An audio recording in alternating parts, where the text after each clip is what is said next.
The A-6 Intruder's story isn't built around one hidden fact waiting to be uncovered. It's built around the paradox of a jet engineered to survive the deadliest defended airspace on Earth, which ultimately went down not to an enemy, but to a friend's mistake on a clear afternoon. On June 4, 1996, an A-6E Intruder climbed out over the Pacific Ocean, roughly 500 miles west of Hawaii, at around 4:15 in the afternoon. In the front seat sat Lieutenant Commander William Royster.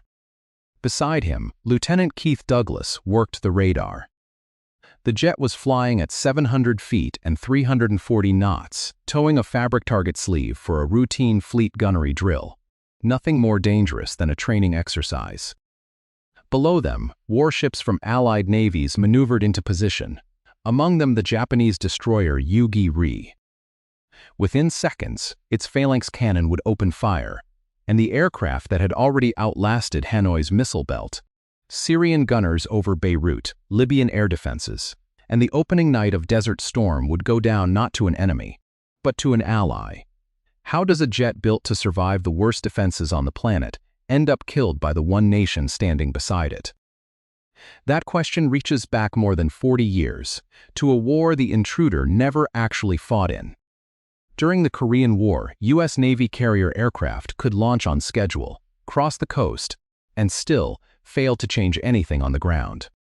Around Seoul, at Incheon, and across the Broken Hills farther north, the same problem kept repeating. Carrier jets sat just offshore, ready and able, but inland, the fighting moved through mud and fog on its own schedule.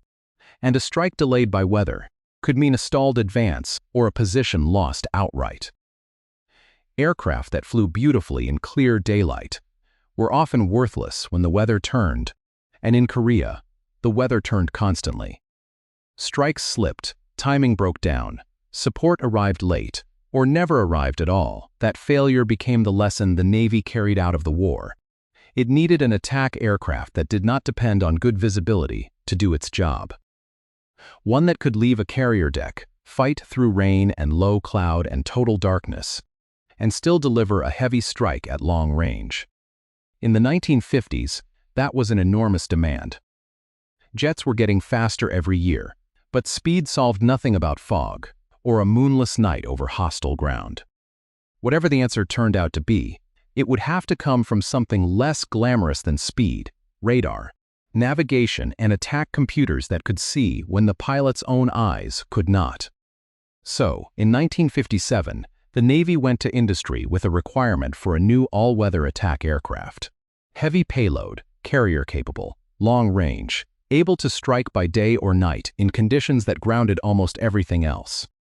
From the outset, this was meant to be a serious strike platform, one built to carry conventional or nuclear weapons deep into bad weather and still find the target. More than a dozen companies answered the call, including Bell, Boeing, Douglas, Grumman, Lockheed Martin, North American, and Vought. On January 2, 1958, the Navy chose Grumman's design.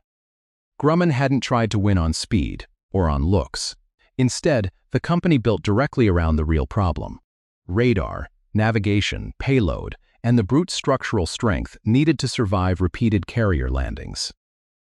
The development contract arrived the following month, and the aircraft went into development under the designation A2F1. What Grumman eventually produced did not look like anything else flying. In the late 1950s and early 1960s, military aviation was obsessed with speed, sharp noses, narrow fuselages, supersonic dreams. Grumman ignored all of it.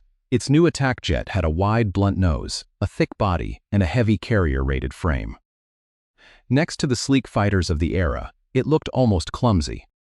But every inch of that shape had a reason behind it.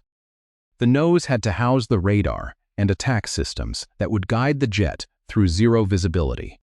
The fuselage had to carry fuel, electronics, and a bomb load heavy enough to matter.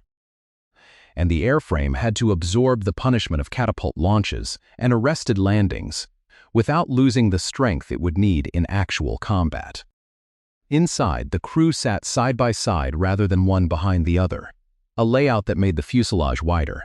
but made the two men faster and sharper as a team. The pilot flew the aircraft. Beside him, the bombardier navigator ran the radar, the navigation system, and the attack computer. In low cloud, on a low-level run, in the final seconds before bomb release, the two of them could talk, point, and adjust instantly, without ever going heads down to relay instructions the way a tandem cockpit demanded. Making that layout work required something far more advanced than an ordinary radar. It required DAIN, Digital Integrated Attack Navigation Equipment, a system that tied radar, navigation sensors, and onboard computers into a single package. In the early 1960s, that was genuinely difficult technology, and it made the Intruder the first Navy aircraft ever built around an integrated airframe and weapon system, with crew and electronics, designed from the start to fight as one unit. Engineers spent years chasing down faults in the system. Even after that work, flight testing turned up handling problems, serious enough to force changes to the airframe before the aircraft was ready for the fleet. The first prototype flew in 1960. 3 years later, it entered service as the A-6 Intruder.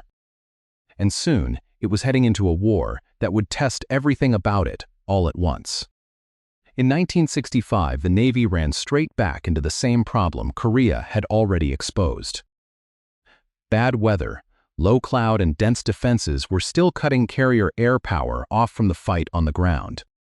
When USS Independence crossed the Pacific and joined the war off Vietnam, the Intruder went with it, into the hardest airspace American naval aviation had faced since World War II, at 55 feet long and around 16 feet high, with a fixed refueling probe on its nose and 2 J-52 turbojets buried in a fuselage packed with fuel and radar.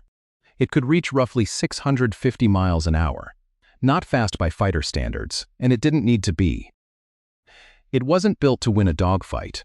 It was built to carry up to 18,000 pounds of ordnance deep into defended airspace, at night, in weather that grounded almost everything else, and put it exactly on target. The results showed almost immediately.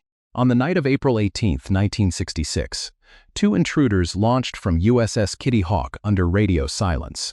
A Soviet intelligence ship was listening nearby, with Commander Ron Hayes and Lieutenant Ted Bean leading, and Lieutenant Commander Bill Yarbrough and Lieutenant Bud Romish flying second.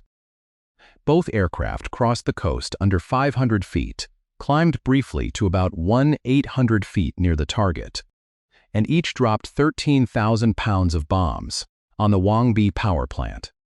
The strike hit so hard that North Vietnamese officials initially blamed it on B-52s. They hadn't yet grasped what these carrier jets could do alone, at night, in weather no B-52 needed to fly through. 9 days later, the defenses caught up. On April 27, 1966, an Intruder from Attack Squadron 85 was hit by anti-aircraft fire near Vinh. A round tore through the cockpit and struck the pilot, Lieutenant Bill Westerman, wounding him badly enough that he began drifting in and out of consciousness. Beside him, Bombardier Navigator Lieutenant Brian Weston reached across the shared cockpit, took the controls, and flew the crippled jet east, out over open water. A bailout over land would almost certainly have meant capture. Once clear of the coast, Weston jettisoned the canopy, fired Westerman's ejection seat, then his own. Both men hit the water. When the rescue helicopter pulled Weston aboard, he immediately began directing it back along the Intruder's flight path to find his pilot. When they found Westerman alive but too badly hurt to secure the rescue sling himself, and with no diver on board, Weston jumped back into the sea and fastened it around him. He received the Navy Cross, the first of 14 Intruder crewmen decorated during the war. 18 months later, on the night of October 30, 1967, Lieutenant Commander Charles Hunter and Lieutenant Lyle Bull flew a single Intruder off USS Constellation toward the Red River ferry docks near Hanoi, a target ringed by roughly 20 SA-2 missile sites and around 600 anti-aircraft guns, so heavily defended that an earlier, larger strike against it had already failed outright. Hunter hugged the terrain on the approach, while Bull worked the DAIN system in total darkness. Then gun flashes opened below them, and missiles rose through the night behind the jet. They had been told the SA-2 couldn't track a target flying below roughly 1,500 feet. That assumption collapsed in front of them. Even at low altitude, the missiles kept climbing. Hunter forced the intruder down to around 50 feet as one missile flashed overhead, and the aircraft held together, its 53-foot wing still giving it steady lift at treetop height. Bull got the bombs off. The docks were hit. Both men made it back to the carrier and were awarded the Navy Cross for the mission. Farther south, the intruder found a different kind of war along the Ho Chi Minh Trail, where trucks and supplies moved south through Laos and Cambodia under jungle cover, mostly at night, where other aircraft had struggled for years to find anything useful in the black jungle below. Intruder crews used their attack systems to track convoys the eye alone could never catch, opening with cluster bombs that tore open fuel tanks and set trucks alight, until secondary explosions turned the burning road itself into a target marker for the next pass. Ground fire came up in response, but often it did less to stop the attack than to warn the next convoy that aircraft were overhead.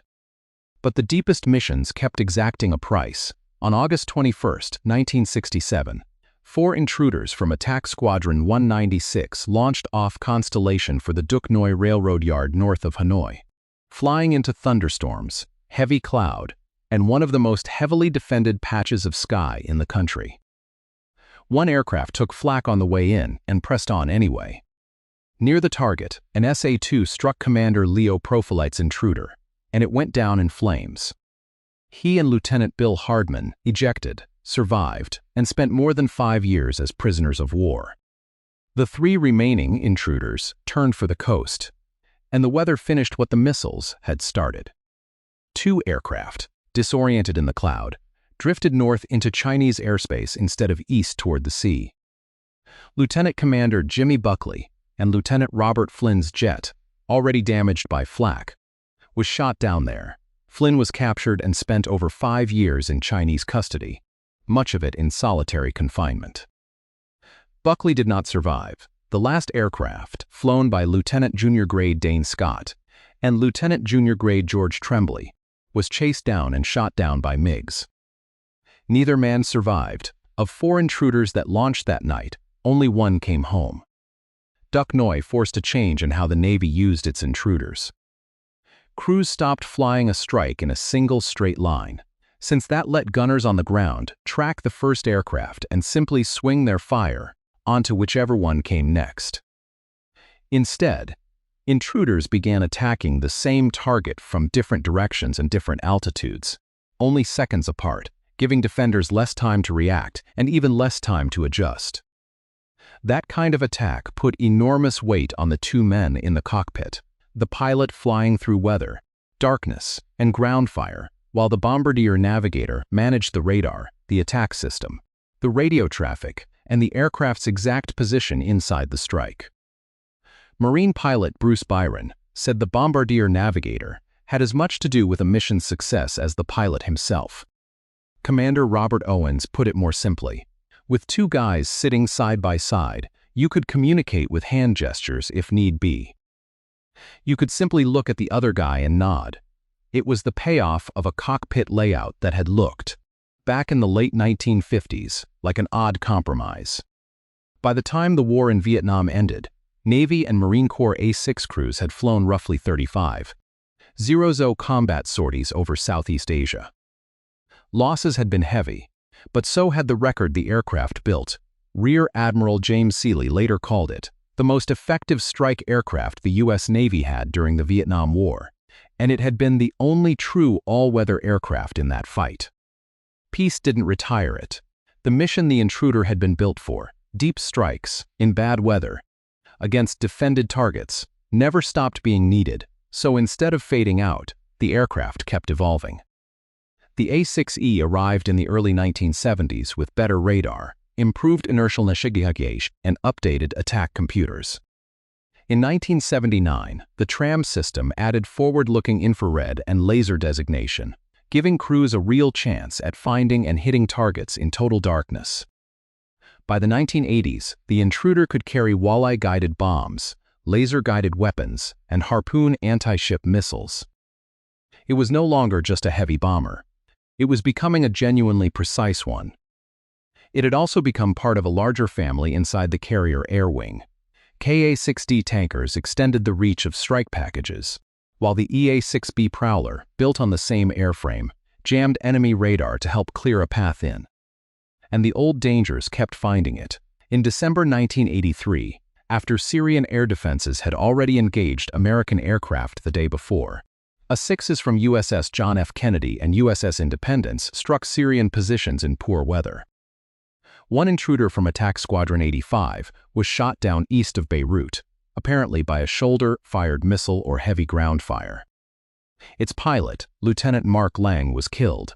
Lieutenant Bobby Goodman was captured. 3 years after that, in April 1986, Navy A-6Es from USS America and USS Coral Sea flew night strikes against Libyan targets during Operation El Dorado Canyon missions that, by then only the Intruder among Navy aircraft of the era, was really equipped to fly. And in January 1991, it went to war again, over Iraq and Kuwait. On the opening night of Desert Storm, 4 intruders from USS Ranger flew one of the war's stranger Navy missions, mining the approaches to Qasir and the Euphrates waterway, instead of bombing a fixed target. One of those jets from Attack Squadron 155 was lost to Iraqi fire on the way out. Lieutenant William Tom Costin and Lieutenant Charles Turner did not survive, Carrier Air Wing 2's only loss of the entire 43-day war. By then, tram-equipped intruders were responsible for roughly 85% of the laser designations and laser-guided bomb drops in the campaign, and Navy and Marine A-6s flew more than 4,700 combat sorties before it ended. 4 wars, missile belts, MiGs, mountains of anti-aircraft fire. And every single time, enough intruders came home that the aircraft kept its reputation as the jet the Navy trusted when the weather closed in and the mission still had to fly. Then came RIMPAC. By the summer of 1996, the A-6 Intruder was 33 years into a service life that was finally ending, squadrons standing down, newer aircraft taking over its role across the fleet. That June, the Pacific Fleet was running the RIMPAC exercise, the biennial gathering long billed as the largest maritime exercise in the world, with Allied warships gathered around Hawaii to drill gunnery and fleet coordination. One routine task needed an aircraft to tow a fabric target sleeve, reportedly around 6 feet long, and trailing some 300 feet behind the jet, so ships could practice firing at a moving aerial target. It was work naval aircraft had done for decades without incident. On June 4th, that flight went to an A-6E from Attack Squadron 115, the Eagles, flying off USS Independence, whose air wing was based at Atsugi, Japan. Lieutenant Commander William Royster flew it. Lieutenant Keith Douglas worked the radar beside him. At around 4:15 in the afternoon, roughly 500 miles west of Hawaii, the Intruder climbed out and settled into its tow run at 700 feet and 340 knots. Below, ships maneuvered into firing position, among them the Japanese destroyer Yu-Gi-Ri, an Asagiri-class warship carrying 2 Phalanx close-in weapon systems.